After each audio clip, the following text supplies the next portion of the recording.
사도행전 16장 11절 말씀부터 15절 말씀까지 봅니다.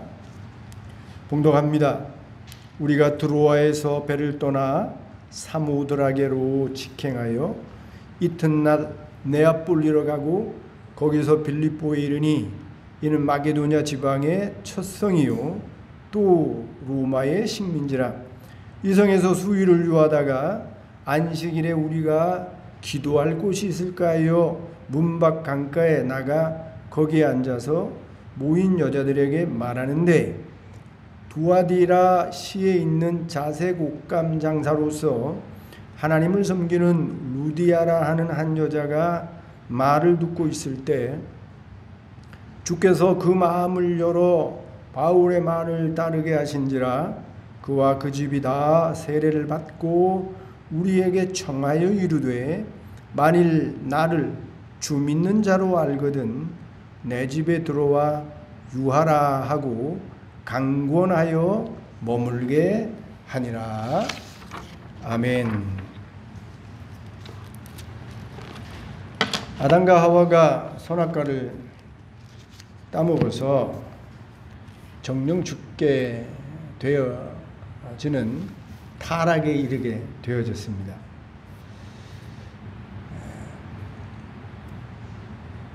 인간의 타락은 정령 죽는 죽음만 우리에게 가져오게 한 것이 아니라 하나님의 형상을 따라 창조되어진 우리 인격에 큰 문제를 초래하게 되어졌습니다. 첫째로 우리의 지성이 영적으로 무지하게 되어졌습니다. 세상 사는 일에는 아주 똑똑하고 지혜로운데 신령한 일에는 아주 무지한, 좀 심하게 말하면 영적인 일에는 맹인 같은 그런 무지한 지성에 이르게 된 것이죠. 또 인간의 타락은 이 지성에만 크게 미친 것이 아니라 우리의 의지에도 크게 영향을 미쳐서 선한 의지를 쫓아서 사는 것이 아니라 죄의 의지를 쫓아서 우리의 의지가 선한 것을 쫓아서 선을 향하면서 살려고 하는 것이 아니라 죄를 좋아하고 죄 짓는 것에 우리의 의지를 더 많이 사용하게 된 것입니다. 이런 타락한 상태의 인간이 구원받을 방법은 없는 것입니다. 왜냐하면 말씀드린 대로 우리의 지성이 어두워져서 영적인 일은 알 수 없고 깨달을 수 없기에 신령한 하나님을 알 수가 없는 거지요. 알 수 없으니 하나님을 믿을 수 없어서 구원은 하나님을 알고 믿는 것에 있는 것인데 하나님을 깨달아 알 수 있는 그런 지혜가 없으므로 구원에 이룰 수 없는 것이고, 말씀드린 대로 우리의 의지도 선한 의지보다 죄의 의지가 더 많아서, 아니 죄의 의지만 있어서 늘 죄를 좋아하고 죄의 고집을 피우면서 살기 때문에 타락한 인간에게 있어서 구원은 없는 것입니다. 타락한 인간은 의인은 없나니 하나도 없다라는 성경의 선포대로 다 죽어서 지옥에 가야 되는 것이죠. 그러므로 타락한 인간이 구원받을 방법은 이 지구촌의 이 우주에 없기 때문에 타락한 인간이 구원받기 위해서는 구원이 외부에서 와야 되는 겁니다. 외부에서 구원이 오지 않는 한은 타락한 인간이 구원받을 방법은 전혀 없어요. 그런데 이 지구촌의 인간들이 구원받을 방법이 전혀 없음에도 불구하고 구원받을 방법이 있는 것처럼 착각하고 오해해서 많은 종교를 만들거나 또 도덕과 윤리적인 노력을 통해서 스스로를 구원하려고 지금도 헛된 노력을 하고 있지요. 그러나 아무리 인간이 윤리 도덕을 통해서 다른 사람들이 평가하기에 참 선하고 착한 사람, 좋은 사람이다 라고 평가를 받는 삶을 산다고 하더라도 하나님의 윤리와 하나님의 도덕적인 기준에는 인간이 결코 이르지 못해서 아무리 윤리 도덕적으로 온전하게 산다고 하더라도 그 윤리 도덕으로는 구원받을 수 없는 것이죠. 소크라테스가 예수님 오시기 전 500년 전에 이미 정말 윤리적인 삶을 살았거든요. 악법도 법이다 하고 죽은 사람이에요. 죽을 때에 제자를 불러서 내가 저기 닭 한 마리 갚지 못했는데 그거 꼭 갚아라. 그 정도로 윤리적이고 도덕적이고 철학적인 사람인데 그렇게 살았다고 하더라도 하나님의 윤리와 도덕에는 미치지 못하는 겁니다. 그래서 안타깝게도 윤리적으로 철학적으로 우리 인간이 보기에는 선하게 살았던 소크라테스도 구원받지 못하는 겁니다. 아무리 석가나 모하메드가 아주 이 땅에서 사는 데는 도움이 되는 종교를 만들어서 그 종교 행위대로 하면 낙원에 가고 해탈을 하고 극락왕생한다고 가르친다고 하더라도 그 종교로는 절대로 우리의 그 타락을 죄의 의지와 또 영적인 무지를 온전하게 극복해낼 수 없는 겁니다. 다 헛된 노력이에요. 이 땅의 모든 인간의 종교적인 노력과 윤리적이고 도덕적인 노력은 하나님 앞에 다 헛된 것입니다. 우리의 구원은 인간 스스로 만들어낼 수 없기에 하나님 외부로부터 와야 되는데 그 외부로부터 와야 되는 구원을 누가 하시냐면 하나님이 하십니다. 근데 하나님이 어떻게 우리에게 구원을 가져오시냐면 복음과 성령의 중생의 역사로 믿어 구원하게 하십니다. 오늘 우리가 읽은 여기 본문에 유럽의 첫 성이죠. 12절에 보면 마게도냐 지방의 첫 성이요. 그런데 당시에 지금 터키인데 당시에는 소아시아라고 그랬어요. 이 소아시아에서 이제 보스포러스 해협을 넘어서 딱 들어서면 그 해협을 넘어서 만나는 첫 성이 첫 도시가 빌립보라는 도시입니다. 이 빌립보라는 도시에 루디아라는 자주 옷감 장수가 있었는데 오늘날에는 염색하는 일이 쉬운 일이죠. 그러나 여러분 2000년 전 당시에 염색은 아무나 하는 게 아니에요.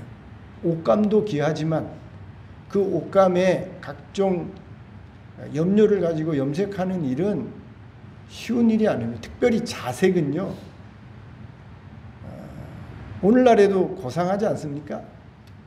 근데 이 자색 옷감은 황제, 아주 높은 왕들, 귀한 귀족들만 입을 수 있는 색깔의 옷인 것입니다.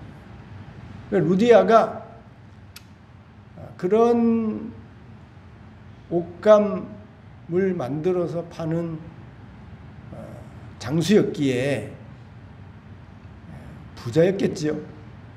나중에 여기 보면 우리 집에 만일 나를 주 믿는 자라고 알거든 내 집에 들어와 유하라. 이 말은 단순한 말이 아닙니다.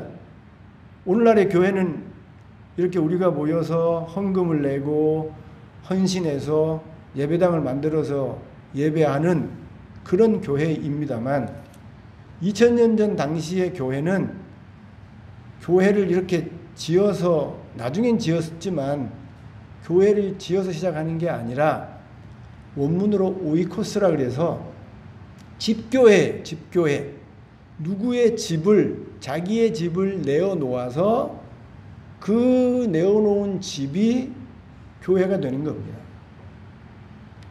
루디아가 자기 집을 내어놓아서 교회를 하십시오 할 정도의 부가 있는 여자였다는 것이죠. 부자였다는 것이고 또 옷감 장수였기에 그 옷감을 염색하기 위해서 많은 물이 있는 강가로 가야 되는 일이 늘 있는 일이죠. 그런데 당시에 교회가 아직 없었기 때문에 바울이 어디에 가서 기도했냐면 강가에 가서 기도를 했습니다. 옷감을 염색하기 위해서 강가로 나온 루디아와 그리고 기도하기 위해서 나온 바울이 강가에서 만난 거예요. 그런데 기도하러 나온 바울이 그리고 염색하기 위해서 나온 이 루디아와 또 함께 일하는 많은 여인들이 그 강가에서 만났는데 바울이 그 만난 여인들에게 복음을 전하는 겁니다. 제가 오늘 주보에도 지난주와 똑같이 때를 얻든지 못 얻든지 전도하는 일에 힘씁시다 이렇게 광고를 드렸는데 바울이요 기도하러 간 사람이 기도처에서 염색하는 여자들을 만나서 기도도 했겠지만 입을 열어서 복음을 전했다는 거예요. 하나님이 타락한 인간이 구원을 전혀 받을 수 없는데 그래서 구원이 외부에서 와야 되는데 그 구원을 하나님이 외부에서 오셔서 우리에게 구원을 일으키시는데 그 일으키시는 방법이 복음을 듣게 하고 성령으로 중생시켜서 구원하시는 방법을 사용하시는데 오늘 여기 루디아가 구원받는 그런 과정이 기록되어져 있는데 이 구원받는 그 과정에 복음을 듣게 하신다는 거예요. 하나님이 타락한 인간이 구원받을 수 없는 인간이 구원받는 방법으로 제일 먼저 하시는 일이 복음을 듣게 하신다는 겁니다. 하나님이 어떤 분이고 어떤 일을 하셨고 예수님이 어떤 분이고 어떤 일을 하셨는지를 듣게 한다는 거예요. 그리고 복음을 듣게 하는 것뿐만이 아니라 성령이 듣는 그 마음속에 중생의 역사를 일으킨다는 겁니다. 쉬운 말로 거듭남이지요. 성령이 우리의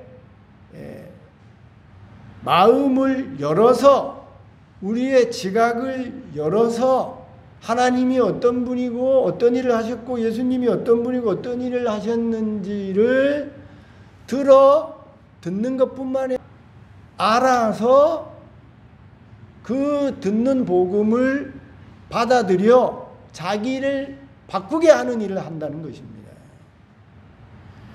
여기 13절에요. 안식일에 우리가 기도할 곳이 있을까 하여 문밖 강가에 나가 거기에 앉아서 모인 여자들에게 말하는데, 루디아 혼자만 있는 게 아니었잖아요. 같이 염색을 하는 일을 하는 많은 여인들이 함께 있는 곳에 바울이 복음을 전했는데, 복음을 들은 많은 여인들이 있는데 그 중에 유독 아마도 루디아 혼자인 것 같아요. 루디아만 그 복음을 듣고 또 복음을 깨닫고 그 복음을 마음에 받아들여서 세례를 받고 믿는 자가 되어졌다는 겁니다.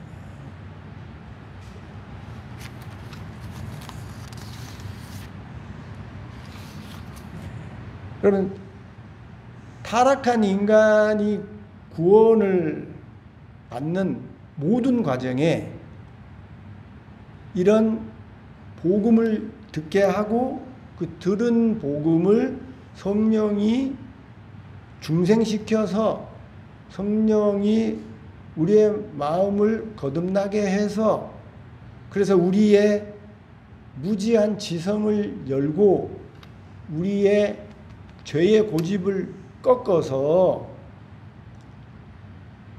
하나님을 알고 하나님을 믿어 영접하고 예수님을 알고 예수님을 믿어 영접하게 하는 그런 은혜의 역사를 언제든지 일으키신다는 것입니다. 그래서 오늘 그런 과정을 여기 14절에 기록하고 있는데 한번 읽어볼까요? 14절 시작. 두아디라 시에 있는 자세 곶감 장사로서 하나님을 섬기는 루디아라 하는 한 여자가 말을 듣고 있을 때 주께서 그 마음을 열어 바울의 말을 따르게 하신지라. 구원받는 방법에 항상 하나님이 사용하시는 방법은 말씀드린 대로 먼저 복음을 듣게 하고 듣게 한 이후에 성령이 그 속에 들어가셔서 중생의 역사로 그 지성을 무지한 지성을 열고 죄의 의지를 가지고 죄만 지으려고 하는 그 고집스러운 마음을 꺾어서 여기 표현은 마음을 열어 이렇게 표현되어 있는데 그렇게 성령께서 마음을 열어서 그것을 신학적으로는 중생이라고 표현하는데 그렇게 성령의 마음을 여는 중생케 하시는 또 쉽게 말하면 감동 감화하는 그런 역사를 통해서 알게 하고 믿어 구원받게 하신다는 겁니다. 다 똑같아요. 루디아에게만 하나님이 이런 구원의 방법을 사용하는 것이 아니라 성경의 모든 사람들이 다 구원받는 방법이 다 이런 방법을 통해서 구원을 받게 되는 겁니다. 복음을 먼저 듣고 그 다음에 성령이 그 마음을 여는 중생의 역사를 통해서 알아 믿게 하는 과정을 통해서 구원을 이루시는 것입니다. 여기서 우리가 정말 주목해야 될 것이 무엇인가 하면 성령이 이렇게 우리의 마음을 열어서 우리의 마음을 거듭나게 해서 쉬운 말로 감동 감화해서 하나님을 알게 하고 예수님을 알게 해서 믿어 구원받게 하시는데 그 중생의 역사가 단지 우리의 지성만 열어서 하나님을 알게 하고 믿게 하는 게 아니라는 것입니다. 하나님의 거듭남의 중생의 과정은 먼저 우리의 어두운 지성을 엽니다.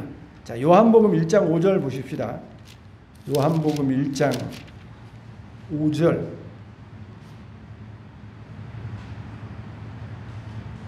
다 같이 한번 읽어볼까요? 1장 5절 시작. 빛이 어둠에 비추되 어둠이 깨닫지 못하더라. 타락한 인간은 말씀드린 대로 영적으로 무지해서 어둠에, 더 심하게 말하면 아무것도 영적인 것을 볼 수 없는 맹인인 것입니다. 그런데 성령께서 그 맹인의 시각을 가지고 있는 어둠인 우리를 성령이 우리 속에 들어와서 눈을 뜨게 하는 겁니다. 어둠이 밝아지도록 볼 수 없는 눈을 열어서 신령한 일들을 깨닫고 특별히 하나님과 예수님을 알게 하는 중생의 역사를 먼저 일으키시는 거예요. 자, 고린도전서 2장 7절 보십시다.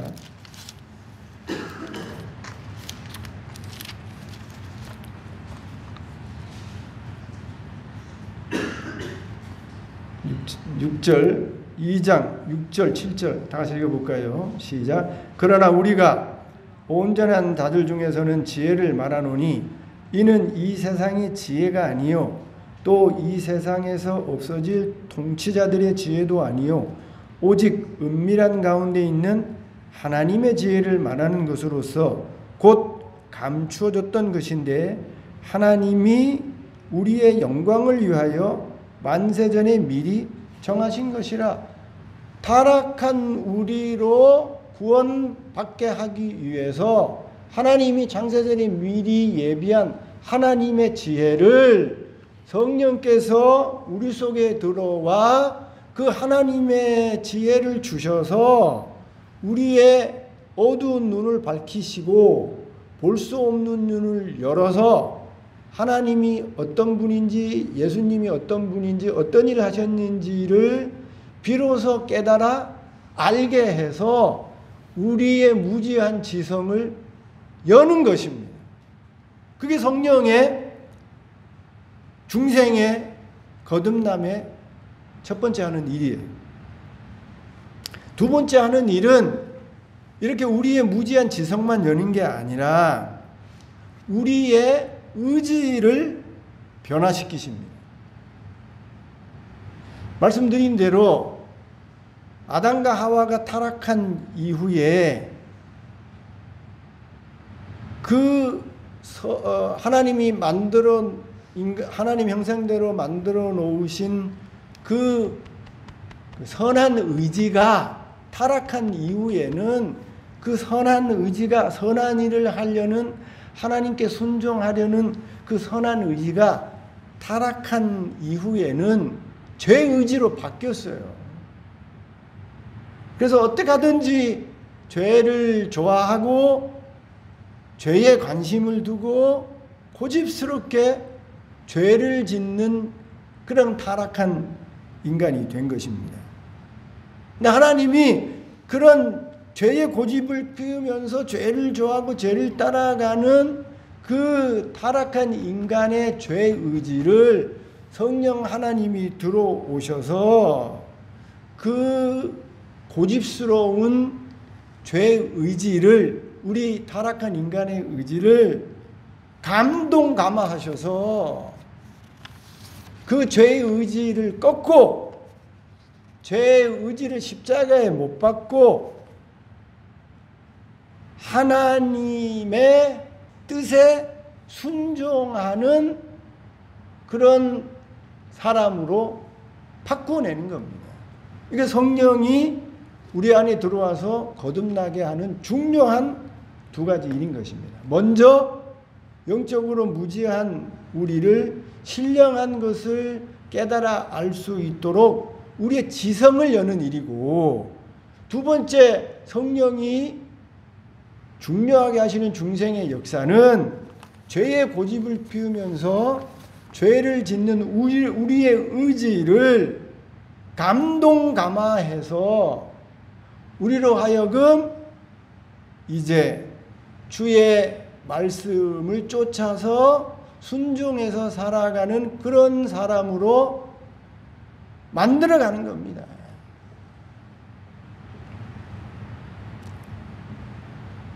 그래서 우리의 믿음은 이런 지성도 변화되고 우리의 의지도 변화된 그런 믿음이기에 이런 믿음을 전인격적인 믿음이다, 이렇게 말을 하고, 의지가 바뀌었기 때문에 그 믿음을 단순히 믿음이라고 하지 아니하고, 한번 따라해 보십시오.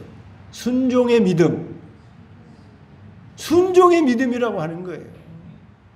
이게 얼마나 중요한 일인지 모릅니다. 제가 늘 여러분에게 강조하고 말씀드리는 것이, 신앙생활을 잘 하려면, 신앙생활을 정상적으로 하려면 본 뜻, 본 의미, 개념 정리를 잘하고 정의를 잘해야 된다 그랬어요.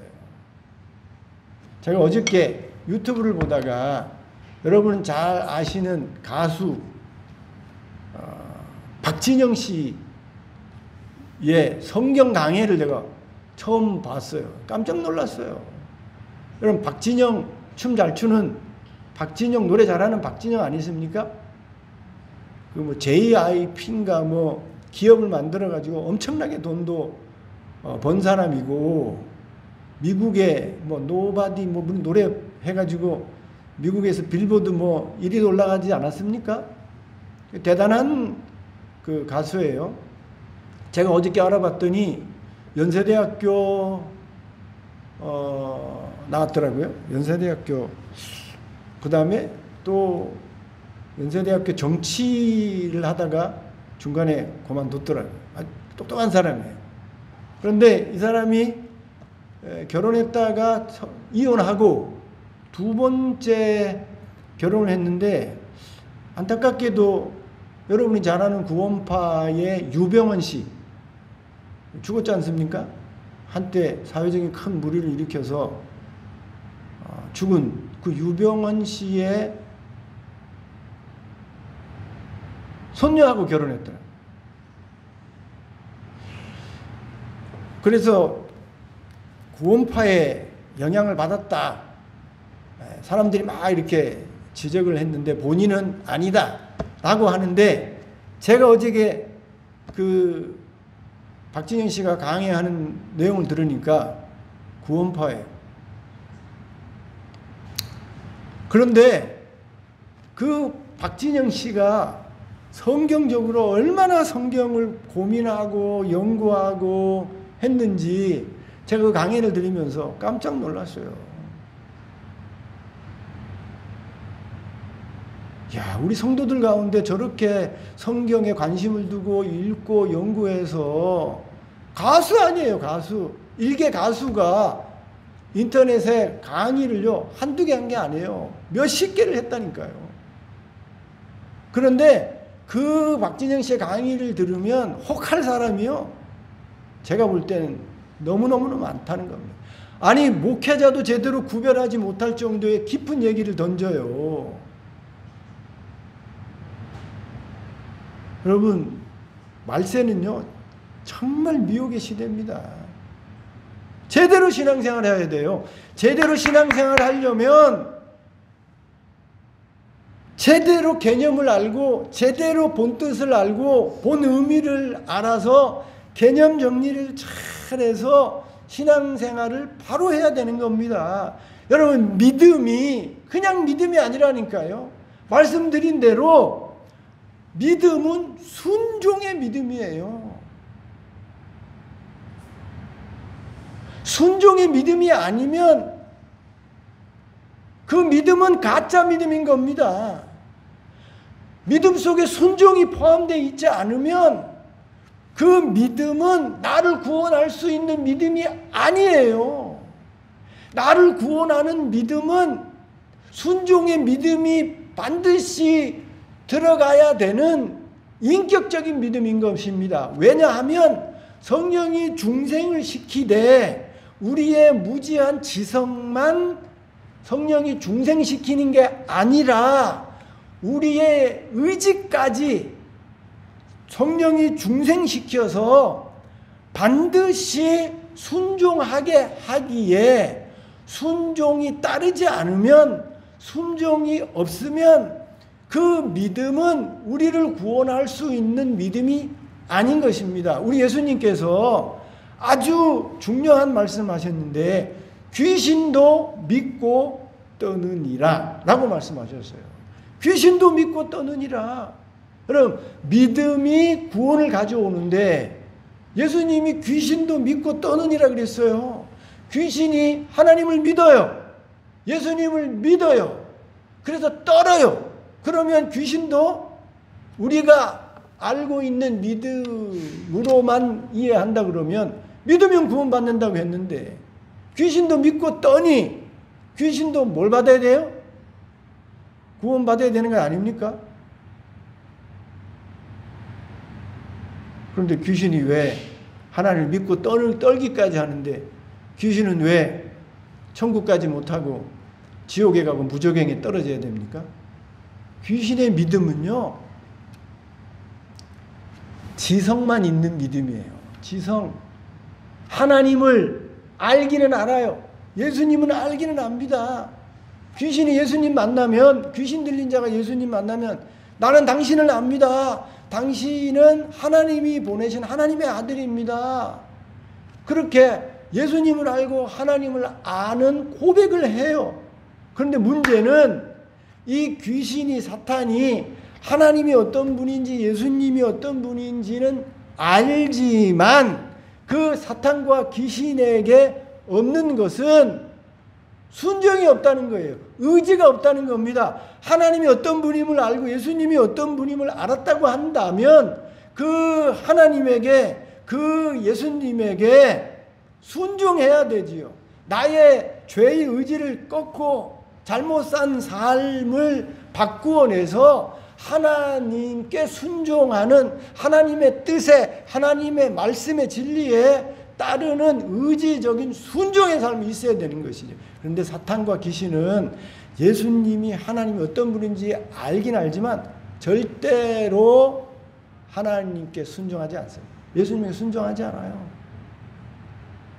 자기가 나중에 심판받아도 무저갱이 지옥으로 들어가게 된다는 사실을 알면서도 절대로 사탄은 하나님을 대적하는 일, 하나님의 뜻에 순종하는 일, 예수님이 하나님이 보내신 아들이고 구원자고 메시아라는 사실을 알지만 예수님의 복음을 전하는 일에 성령이 중생하게 하는 일에 방해하는 일만 하지 뜻을 거스리는 일만 하지 죄 짓는 일만 하지 결코 순종하지 않는 그런 존재가 귀신이고 사탄인 겁니다.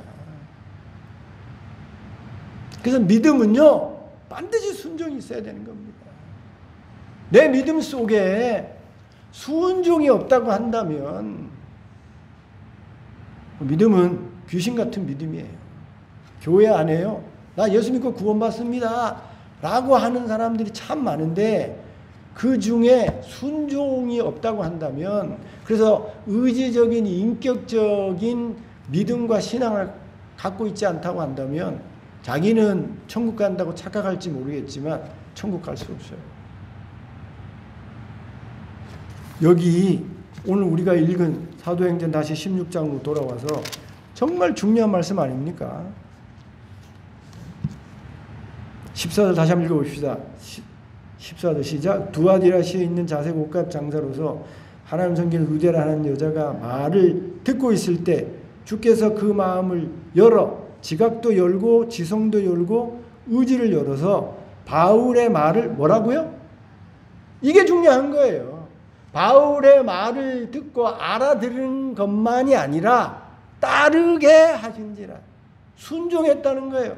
성령이 중생시키되 의지를 바꾸어 따르게 하는 겁니다. 순종하게 하는 거예요.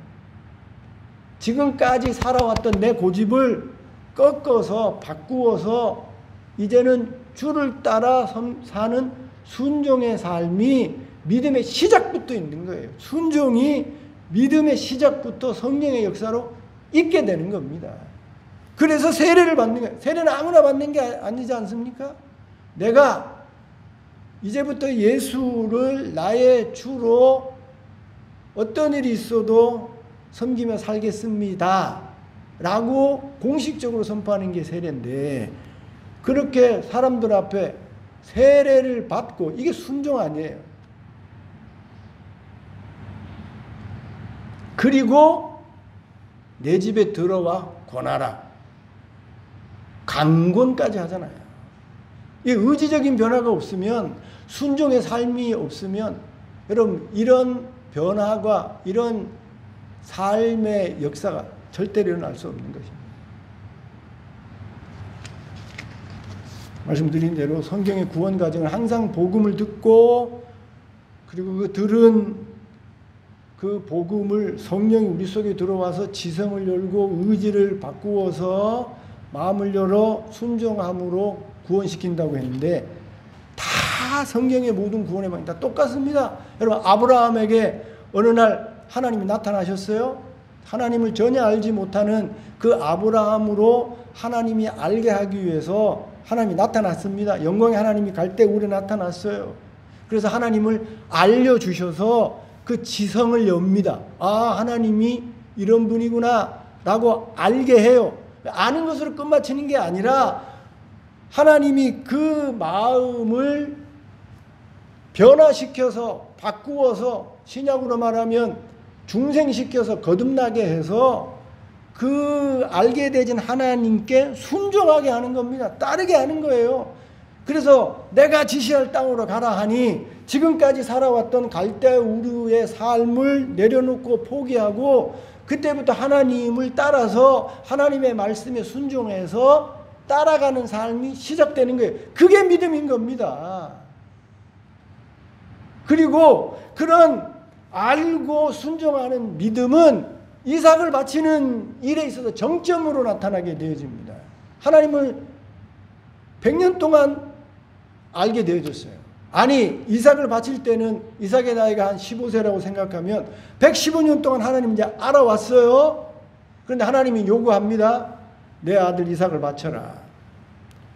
그러면 아는 거하고 순종하는 거하고는요, 같이 가야 된다는, 그 구원이 있는 거예요. 그러니까 이 아브라함이 알게 되신 하나님의 그 하나님의 말씀에 감동 감화해서 아들이라도 바치는 순종으로 나타나는 겁니다. 그러니 내 믿음이 이제 하나님이 인정하신 그런 믿음이 되었다라고 하나님 말씀해 주시는 거예요.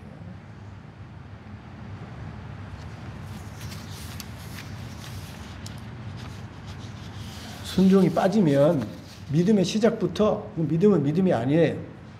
성령이 우리의 지성과 우리의 의지를 바꾸어서 우리를 믿어 구원을 시작하기에, 시작부터 순종이 없는 믿음은 그건 제대로 된 믿음이 아닌 겁니다. 그런데 이렇게 지성과 의지를 바꾸어서 우리의 믿음으로 구원하게 하신 그 성령의 역사는 그 믿을 때만, 여기 루디아가 처음 믿을 때만 주께서 마음을 열어 따르게만 하는 게 아니라 이제 죽을 때까지, 천국에 들어갈 때까지 성령은 계속해서 감동 감화하는, 우리의 의지를 바꾸고 우리의 지성을 계속 여는 역할을 계속 하십니다. 죽을 때까지 그렇게 성령이 믿을 때만 중생의 역사를 일으키시는 것이 아니라 저기 천국에 갈 때까지, 처음 중생은 단 한 번에 이루어지지만 성령의 그 감동 감화의 역사는 죽을 때까지 계속돼요. 계속해서 성령이, 우리가 거듭나서 믿어서 구원받아도 여전히 내 안에 고집이 있어요. 내 안에 무지가 성령께서 깨닫게 하고 성령께서 내 의지를 바꾸었지만 그렇다고 해서 완전히 영적으로 밝아진 게 아니고 내 의지가 완전히 하나님께 순종하는 것이 아니라 아직도 내 속에 타락한 옛 습관이 남아 있어서 여전히 무지하고 여전히 알지 못하는 것이 많은 겁니다. 하나님을 알고 예수님을 알고 천국은 알지만 아직도 무지한 게 너무 많아요. 아직도 알아야 될 것이 너무나 많고 아직도 내 안에 이 꺾어야 될 십자가에 못 박아야 될 죄의 의지가 고집이 너무나도 많은 겁니다. 이런 고집을 꺾고 이런 무지를 깨우치기 위해서 성령이 중생시켜서 구원시킨 이후에도 계속해서 천국에 갈 때까지 우리 안에 계속 감동 감화의 역사를 일으키는 겁니다. 오늘도 양 목사의 설교를 통해서 여러분의 양심에 여러분의 마음에 성령이 녹화하면서 감동 감화하는 역사를 하는 거예요. 여러분이 성경을 읽을 때에 성령께서 그 읽는 성경 속에 성령이 나의 마음을 감동 감화하는 거예요. 계속해서 알리고 의지를 바꾸는 그런 일을 성령이 지금도 해 가시는 거예요. 기도 가운데 성령이 그렇게 살면 안 되지, 회개해야지, 고쳐야지, 빠르게 살아야지 하고 계속해서 쉬지 않고 성령이 감동 감화하는 은혜의 역사를 계속하고 계시는 것입니다. 그런데 이렇게 성령이 구원받고 난 이후에 천국 갈 때까지 감동 감화하시는 역사 속에 계속해서 해야 되는 일이 순종이에요. 순종. 처음 구원받는 믿음에도 순종이 있어야 하듯이 천국 갈 때까지 우리의 믿음이 성장하고 발전하고 변화되어지고 어른신앙이 되어지고 더 하나님이 기뻐하시는 믿음의 사람으로 발전해 나가는 일에 있어서 반드시 있어야 되고 또 해야 되는 일이 순종인 것입니다. 순종 없으면요 잘하지 않아요. 순종 없으면 절대로 좋은 믿음의 사람이 될 수 없습니다. 여기서 순종을요 오해하지 마세요. 양목사 목사님 말에 순종하는 것, 교회에 순종하는 것, 그거는요 2차 3차고 제가 말하는 순종은 누구에게 순종하는 겁니까? 하나님에게, 성령에게, 하나님 말씀의 진리에 순종하고 하나님에게 순종하고 성령의 감동 감화에 순종하는 걸 말하는 거예요. 이거 순종하지 않으면 결코 좋은 믿음이 되지 못하고 결코 어른 신앙으로 자랄 수 없는 겁니다. 여러분 여러 번 아주 살펴 많이 봐가지고 뭐 목사님 예화도 많은데 굳이 그 사람을 예화로 합니까? 말할 수 있습니다만 사울, 초대왕 사울이요 하나님이 얼마나 감동 감화합니까? 여러분 사울처럼 감동 감화 하나님이 그 사람을 순종하는 사람으로 만들기 위해서 하나님이 사울의 평생 가운데 하나님이 감동 감화하는 역사는요 너무나도 크고 커요. 심지어 사울이요 성령을 받아가지고 막 예언을 하는 거예요. 사람들이 야 사울도 선지자 중에 있느냐, 그 정도로 하나님이 성령의 영을 막 통해가지고 사울을 바꾸려고 사울의 인생 가운데 감동 감화한 분이 사울이라니까. 근데 사울의 결정적인 문제가 무엇입니까? 그렇게 성령이 하나님의 영을 통해서 막 감동해서 왕으로서 그 사역을 잘 감동하도록 이끌어 가시는데도 불구하고 하나님이 결정적으로 후회하고 사울을 버리는 결정적인 이유가 뭐예요? 순종하지 않는 거예요. 아말렉 처리해라. 순종하는데 100% 순종하지 않고 50%만 하는 거예요. 그래서 그 순종하지 않는, 그렇게 감동 감화함에도 불구하고 순종하지 않는 그 사울을 향해서 하나님이 하시는 말씀이, 사무엘을 통해서 하시는 말씀이, 순종이 제사보다 낫다. 아무리 예배 드려도요, 아무리 여러분이 헌금 많이 해도 그 여러분의 신앙 속에 순종이 없으면 하나님 기뻐하지 않는 겁니다. 그럼 가룟 유다, 예수님이 3년 동안 데려다니면서 얼마나 그 지성을 엽니까? 얼마나 그 눈앞에 기적과 이적을 24시간 365일 3년 동안 하나님이 가룟 유다에게 지성과 그 마음을 변화시킬 수 있는 기회와 시간을 얼마나 많이 줘요. 그런데 끝끝내 가룟 유다가 돈의 유혹 때문에 그 지성을 열지 못하고 그 의지를 꺾지 못하고 불순종해서 결국은 목매달아 저주의 자식이 되지 않습니까? 반면에 다윗은 어때요? 다윗도 온전한 사람이 아니지 않습니까? 밧세바 범하고 우리야 죽이고 끔찍해요. 바울도 끔찍한 사람입니다. 사울보다 나을 게 없는 사람이에요. 그런데 사울과 다윗의 차이는 성령이 감동 감화할 때에, 나단이 책망할 때에 팍 엎드려서 눈물을 뿌리면서 회개하며 순종의 자리로 나아가는 겁니다. 마지막으로 그 다윗의 결정적인 실수가 무엇이냐면 인구조사예요. 인구조사. 그때도요 7만이라는 사람이 전염병으로 죽습니다. 그런데 그때도요 자기 죄를 깨닫고 하나님에 팍 엎드려요. 그리고 순종의 길로 나아가는 겁니다. 그래서 생겨난 곳이 아라우나 타작마당, 거기가 성전터가 되는 거예요. 다윗과 사울의 차이는요, 성령이 계속해서 감동하는데, 성령이 중생의 역사를 계속하는데, 의지와 지성을 바꾸는 은혜 역사를 막 하는데, 사울은 불순종하고 다윗은 넘어지고 자빠져도 회개하며 고치며 순종의 자리로 나아간다는 거예요. 그래서 순종하는 다윗이 하나님의 기쁨이 되고 하나님의 마음에 합한 자가 되고 그런 위대한 왕이 되는 축복의 자리에 이르게 되는 겁니다.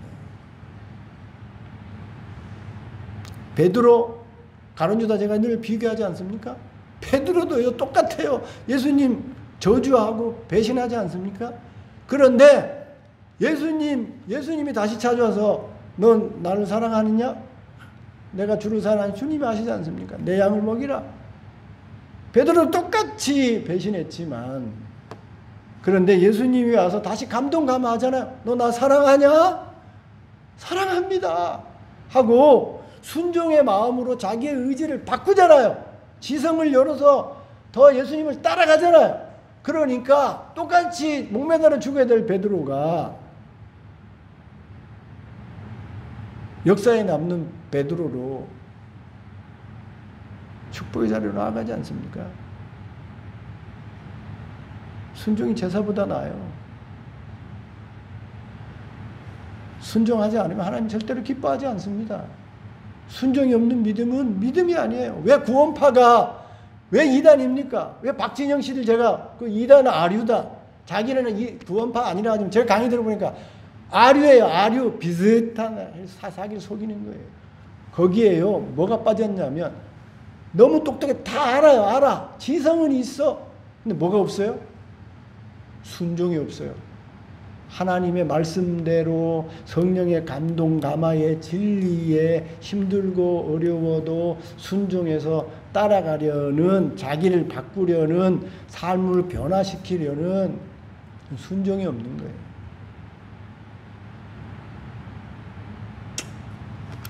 초대교회 영지주의, 영주주의. 요한복음 요한 1, 2, 3서는요.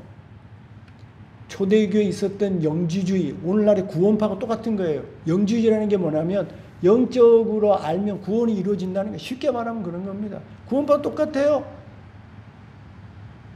예수 믿으면 구원받는다.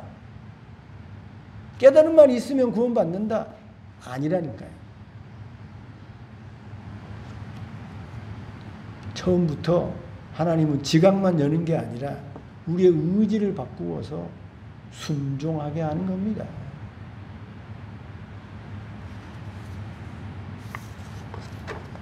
두아디라 시에 자주 옥감장사 루디아가 복음을 듣고 성령의 중생케 하시는 역사 속에 마음을 열어서 알고 지적으로만 믿는 게 아니라 여기 따르게 하신 거라.